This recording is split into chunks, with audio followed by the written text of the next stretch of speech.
This is episode 10. Can you believe it? Episode 10 already, hooray. The first milestone episode of Parenting Porcupines. I'm Kasie, with me is Jessica and Melissa. We are talking today about Tattletales. Welcome, ladies.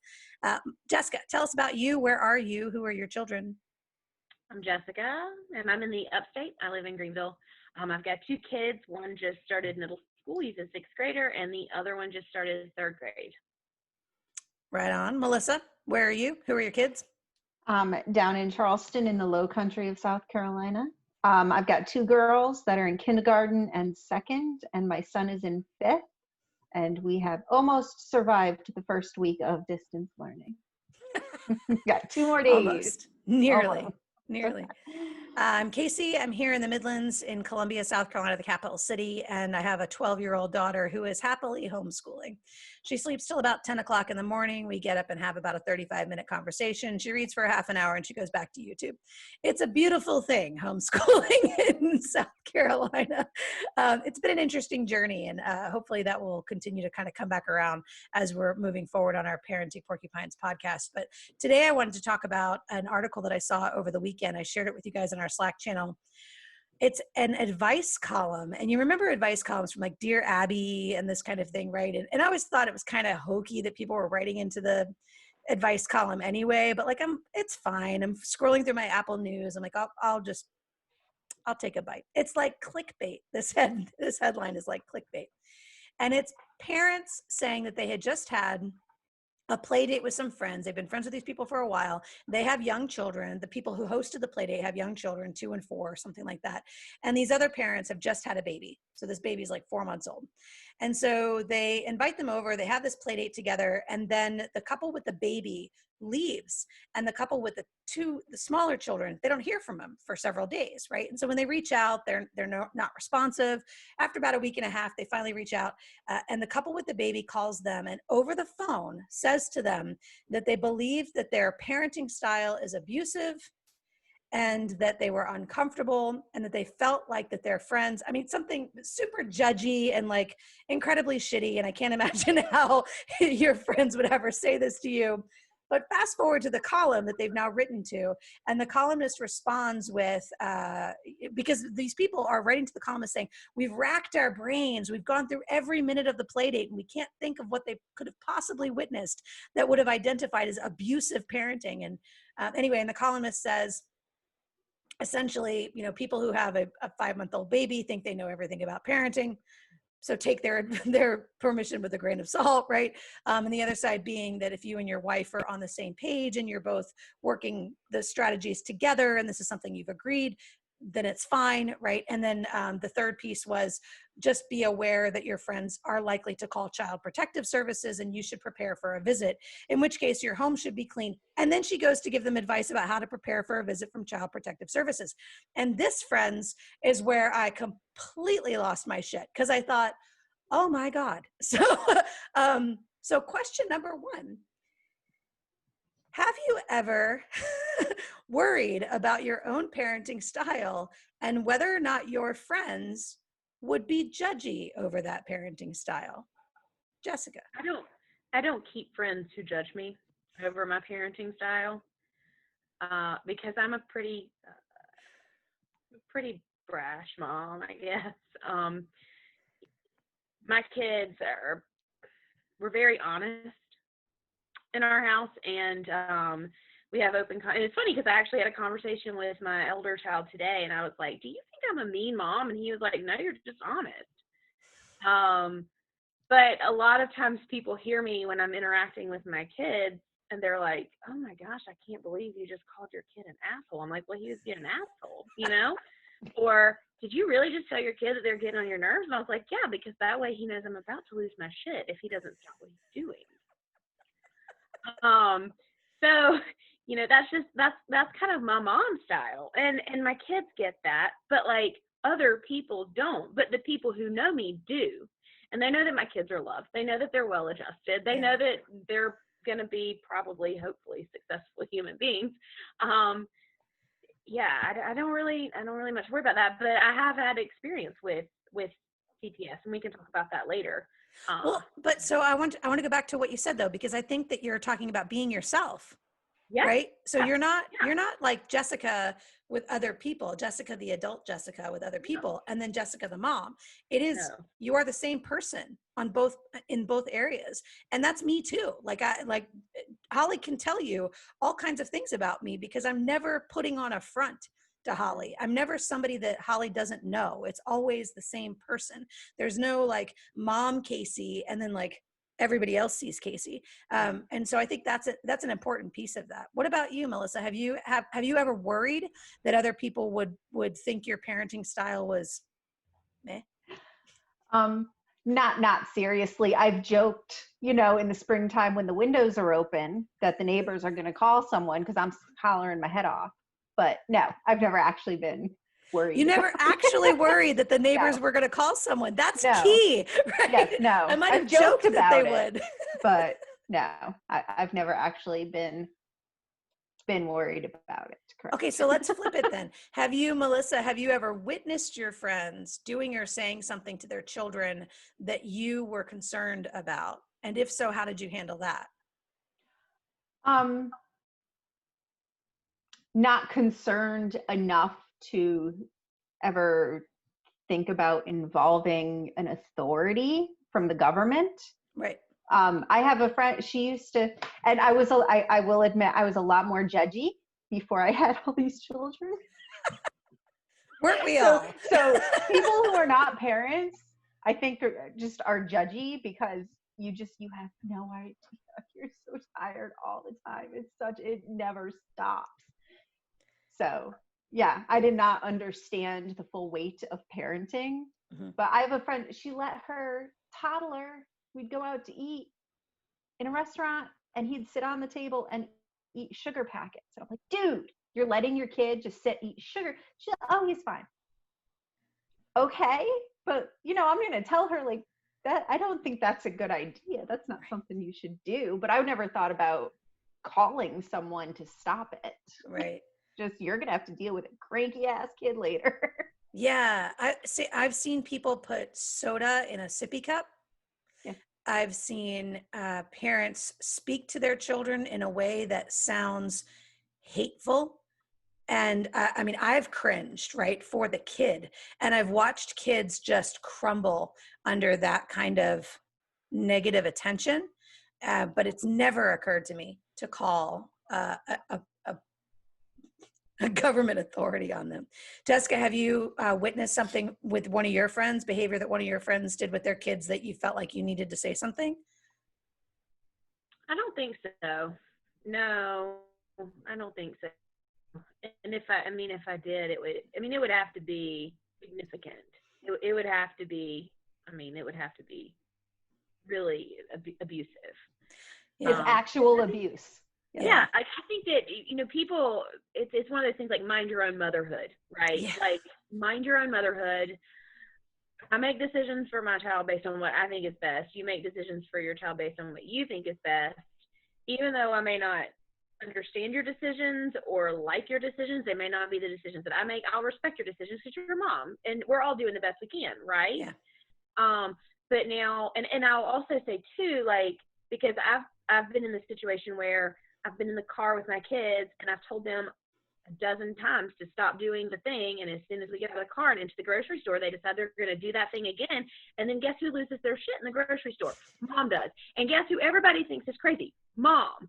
But you know what? They pushed me to that point. Yeah, you weren't with us for the 2 hours ahead of that. And you don't know what happened leading up to that. And so, it is my position, unless it is something where like a parent is just being abusive, which I've never witnessed that firsthand. Right. I'm not gonna. I don't say anything unless I'm asked, unless my friend will say, like, do you think I did the right thing? And I'll say, well, I might have handled it this way. Mm-hmm. It's never like, you should have this. It's always like, if that had been Holly, I might have done it this way. And then especially now as they're getting into their tweens, there's so much uncertainty, and we spend time on the driveway with our friends who all have daughters Holly's age, and we're all talking about how to protect them, how to care for them, how to give them the right amount of confidence, the right amount of control, the right amount of freedom. And so it's all about like, here's what I'm doing. Take it for what it's worth. Whether you want that, whether you're going to do it with your kid or not, that's completely up to you. I'm just telling you, here's what I'm doing. And sometimes I find that that may be a gentle way of suggesting that they take a different path. And when I've heard other people tell me that they're doing something that I did not do, I'll go, wow, I didn't think of that. I might try that with Holly. That might be more effective than what I've been doing. But I was really surprised by this Slate article suggesting that the family should get ready for child protective services. And this is why I wanted to bring it to our attention, because I feel like we have created a tattletale culture where instead of having reasonable discourse with other adults, wherein we say things like, I was kind of curious why you approached it that way. I was wondering if your experience was different than mine, and maybe I misunderstood what I was seeing, but I felt a little awkward about what I witnessed at your house. Instead, it's, you're wrong, and I'm calling the cops. And I'm like, wait, what? How did we get to that? Because that's really what that Slate article sounded like. And so this made me think that people are behaving like children. And it reminded me of when Holly has friends over to play. And this is mostly when they were little, where they would come and ask me to intervene because they weren't getting along. So Melissa, when your kids aren't getting along, do they ask you to do something about it? I should wear one of those referee shirts. Yes, because that is my job. She did this, he did this. She took my thing. He hit me, but she hit me first, but he was in my space and he took my seat and she did that. It's never ending. It is constant. And what's your strategy? Oh my heavens to Betsy. It depends. Usually, I tell them, work it out. Just stop. Just everybody stop. He hit me, well, she hit me first. I'm like, dude, just stop. Cease. Just because she hit you doesn't mean you have to hit her back. Do you see how this works? And I'm an oldest child. My son is the oldest child. And I find myself doing what my parents did to me. You're the oldest. You stop it. Just stop. You're the oldest kid. You're the responsible one. Just put an end to it. But, I hated that, but I don't know what else to do. Yeah. Unless they're physically hurting each other, I tell them to work it out. Yeah. Just everybody calm down. Just take a deep breath. Yeah. Start over. That's really funny that your parents did that to you and you hated it, and yet you can't help yourself by repeating it. Jessica, what about you? Do your boys fight? Yeah, I don't know what else to do. Mine, I mean, they're usually pretty good, and I don't know if it's because of if they're like at that perfect age difference, maybe. I mean, they do bicker sometimes, but it's usually minor things.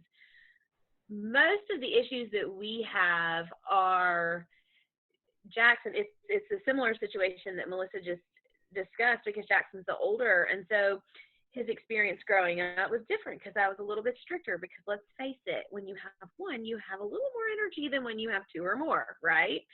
So things were maybe a little bit different for him, and that maybe his routine was a little bit more strict and things like that. And so for us, it's a lot of, well, that's not fair. My bedtime when I was that age was 8 o'clock. Why does he get to stay up until 8:30? I was never allowed to have dessert on a school night. Why does he get to have a bowl of cereal after supper? That sort of thing. And in those conversations, it's a lot of, it is what it is, all right? And you don't need to worry about it because it is what it is, and that's life. Life's not fair. I say it 25 times a day. Life's not fair. Yeah, I mean, like we literally had a conversation last week about bedtime, because Jackson was like, why does Caldwell get to stay up till 8:30 when I had to go to bed at 8? And I'm like, because mommy is tired and mommy doesn't feel like fighting that battle. So deal with it, kid. We put up with tattletaling in our house from our neighbors. And when they were really young, it's part of it's because there's 3 of them that like to play together all the time. And when they were really young, it was Miss Kasie, Miss Kasie, this is happening, and Miss Kasie, that's happening. Miss Kasie, and they're basically complaining they're being treated unfairly. 2 of them have decided to do something. The third one does not want to do it.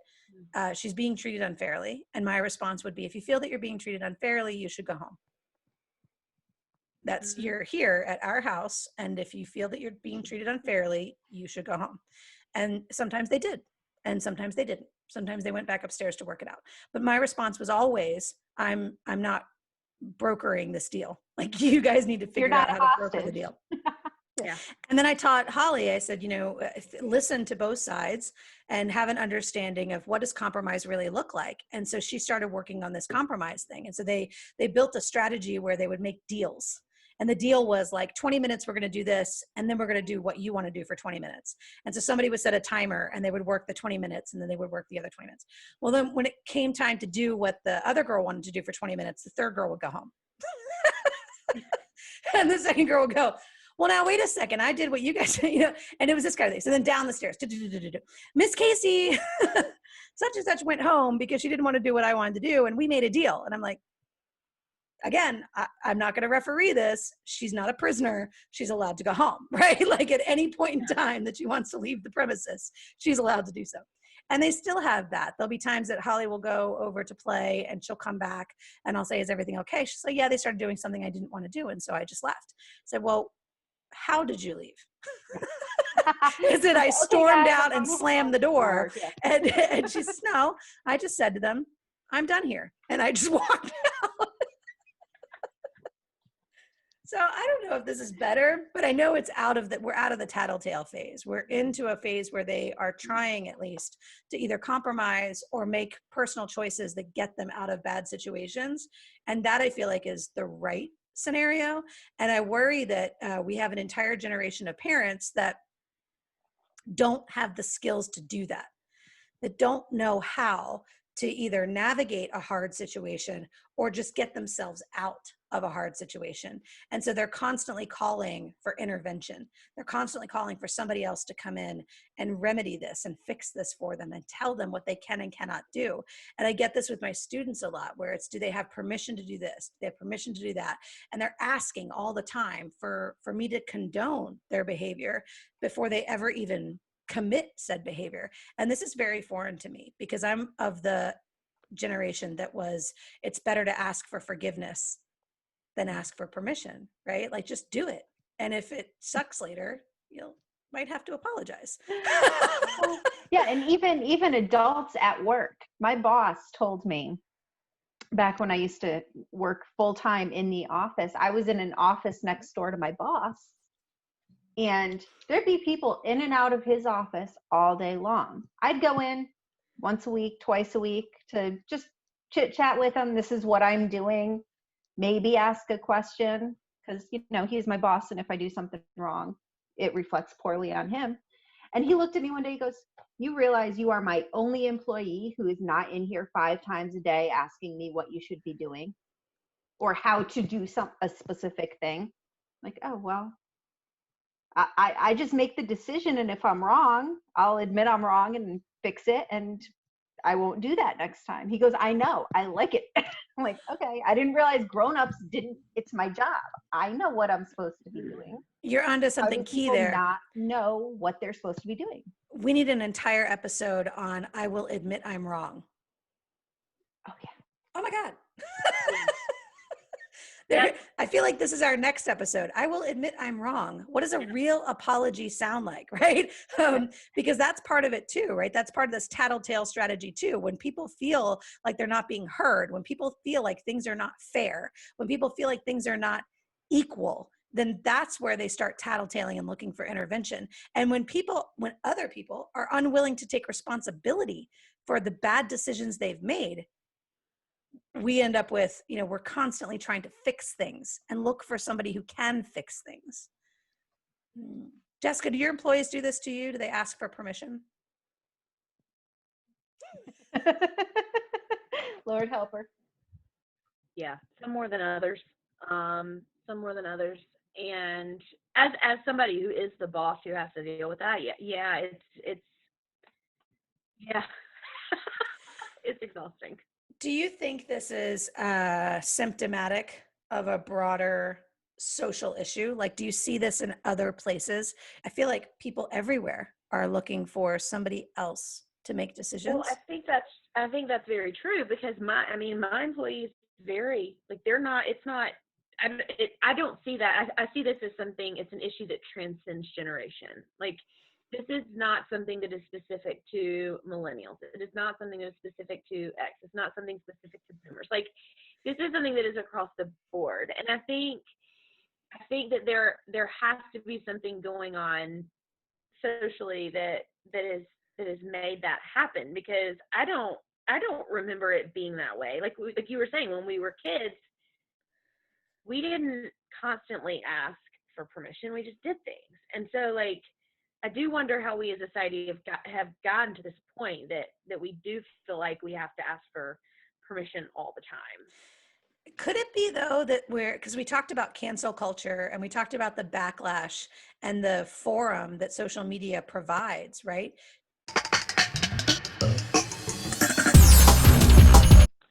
It's become so easy to tattle. Like, let's go back to the Child Protective Services example, the article that you read.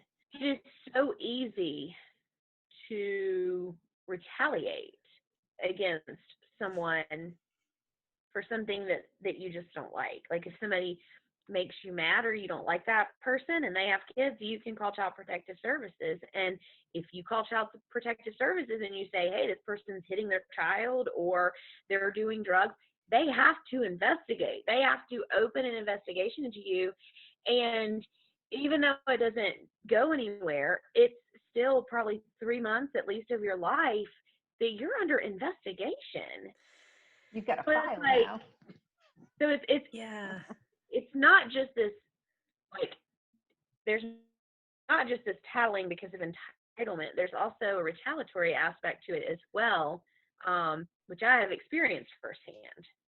So that's the point I'm trying to make, is I wonder if the tattletaling has become an easier way to get out of having to do the things that we're responsible for, that we're responsible for standing up for a kid that needs to be protected from an abusive parent, or we're responsible for saying to a parent, you might be overreacting. Let me just redirect this kid towards something else and you can calm down for a second, right? We're responsible for, I don't know, like these kinds of things, right? But instead, it's a little easier to just go, somebody else should fix this. Well, yeah, between helicopter parenting, you know, a generation that never had to speak up for themselves, or they always had someone else to fight their battles, and the fact that, oh, well, the government will take care of that. There's a law. It's the government's job. The government's my parent. They should fix this because that's their job. They rule every aspect of our lives. They should fix this. This isn't my problem. I'm in my bubble. And they're not wrong to think that, because that's what they're being told. Yes. They're being told that. I mean, the most recent advertisement for Joe Biden, he says, I will take care of your health care. That literal phrase comes out of his mouth. And I said to my husband, like, in what world are we living where it's the president's job to make sure that my medical bills are paid? What in the actual hell is happening right now? Like, how is that? But I think people can't see the difference. My appointments for me. What do people think the difference between campaign promises and actual action, right? Like, that's the first disconnect. And then the other disconnect is, like, in what world is it a responsibility of somebody else to care for me and my well-being? It's my responsibility. So, Kasie, I'm curious, how do you talk to Holly about, like, because I know when we had our bullying discussion, I talked about how we've had conversations with Jackson about, because he's a very big kid. So in a situation like that, where you see like a child being harmed or someone being harmed, like what is your responsibility and what do you do? Like, have you had those conversations with Holly? Because I think that's an important part of this conversation from the perspective of from a parent, is how are we teaching our kids not to be tattletales, right? So, like, part of that is, what is your responsibility? You know, like, how do you talk to Holly about that? Yeah, that's right. So after 9/11, they adopted a policy in a bunch of the airports that we went into that were, if you see something, say something. So this phrase, if you see something, say something, was showing up in, yeah. this day, there's big signs. Say Yeah. something, say something. Homeland Security. If you see something, say something, right? And so she's pretty young at like 5 or 6, 7, whatever. She learns to read and she can read this. And she's proud because these are pretty easy words. If you see something, say something. Mom, what does that mean? And I said to her, and I started explaining to her, like, oh, it's 9/11, this and that, and it's about terrorism, whatever. So that's become the phrase that we've used. If you see something, say something. If the people around you, if the vibe around you, if it feels around you like somebody's facial expressions look crestfallen, pay attention to how their eyes are shifting. Pay attention to their expression. Look at their posture, right? Like, do they sink? Do they stand up straight? Like, how do they seem to feel when the things are being said around them? Because if you can read that, then you can sort of read the room and you can recognize when people need one thing or the other, right? And so we talked about that, especially at middle school. I grew up a mean girl.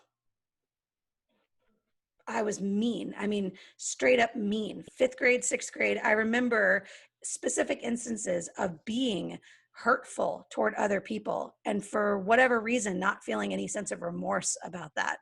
And then we moved when I was in 7th grade and I had no friends. We moved again when I was in 8th grade, no friends. And so for 2 years at like age 12 and age 13, I got that sense of being excluded and other people not liking me. They didn't know me. I didn't have the status that I had established earlier, right? And so I go into like 8th grade and 9th grade, just like, how can I love everybody and be nice to everybody, right? Because I'd been brought down a peg. And so I wondered about that. I didn't want to raise a mean girl. I didn't want to raise a girl that didn't recognize that other people were having their feelings trod upon. I wanted her to see what was happening. What did it look like when other people were hurt? And what did you do about it? And so I worked really hard on that with Holly, on compassion with Holly. I don't know if it was the right thing. Of course it is. Empathy is never a bad thing. Yeah. Agree. And I think that's More compassion. Yeah, I mean, I think that's an important part of the discussion. I mean, like we've talked, like at the very beginning, we talked about how we as moms, like when we see that mom in the grocery store who's just like, I mean, you can tell when a mom is just at the end of her rope, and you're like, how can I help you? Mm-hmm. What can I do? Or just something as simple as looking at a mom and saying, you're doing a good job. You got this. You got this, Mom. It's going to be fine.